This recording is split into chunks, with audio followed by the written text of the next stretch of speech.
Feeling stuck or uncertain about your career direction? You're not the only one. Many students reach a point where they're not sure which path to take, or even if they're on the right one. And that's okay. Uncertainty is a normal part of growth. You don't need all the answers to move forward, but it does help to have a framework. At Curtin, we use a 5-step decision-making cycle that can help you to build clarity and take purposeful action, even in the face of doubt.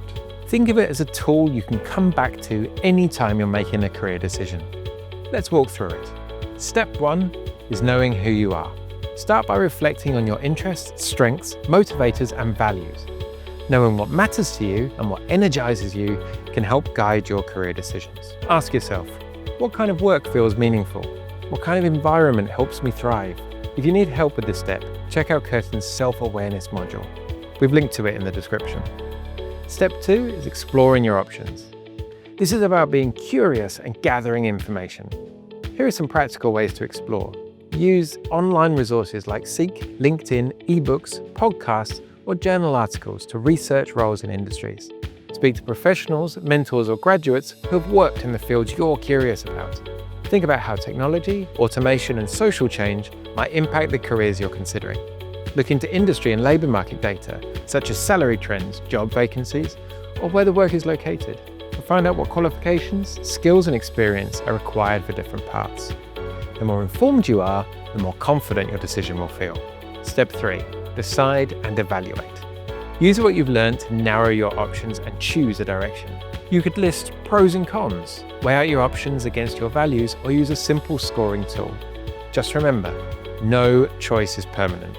It's okay to make the best decision with the information you have now. You'll also find our decision-making guide in the description box.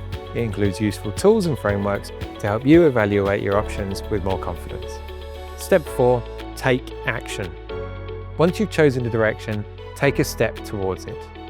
That might mean applying for a role, choosing units, starting a project, or reaching out to someone for advice. Action helps turn ideas into progress, and progress builds confidence. Step 5, review and reflect. After taking action, check in with yourself. Is this what you expected? Are you learning something new about what you want? If it's not the right fit, you can go back to step 1 and reevaluate. The cycle is flexible, and you can use it again and again throughout your career. A quick note about decision-making challenges. Sometimes we get stuck, not because of a lack of options, but because of unhelpful thinking patterns, also known as biases or dysfunctional beliefs. These might include a narrow perspective, which is focusing on one detail and missing the big picture. Confirmation bias, only looking for evidence that supports your preferred option. Emotional decisions are making choices when tired, overwhelmed, or under pressure. Overconfidence, assuming the grass is greener without exploring the reality. Authority bias, being overly influenced by someone else's opinion. Framing, believing marketing hype or media stereotypes about a role. Limiting beliefs, thinking, I'm not good enough, or people like me don't do that. Incorrect assumptions, for example, assuming there are no jobs in a field without checking. It's always worth checking your assumptions and reality testing your thoughts before you decide.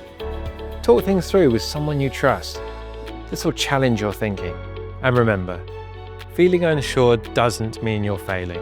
It means you're growing. You don't need to have it all figured out, but with reflection, support, and small steps forward, you can build a career that's right for you. And if you'd like help with this process, Curtin Careers is here to support you.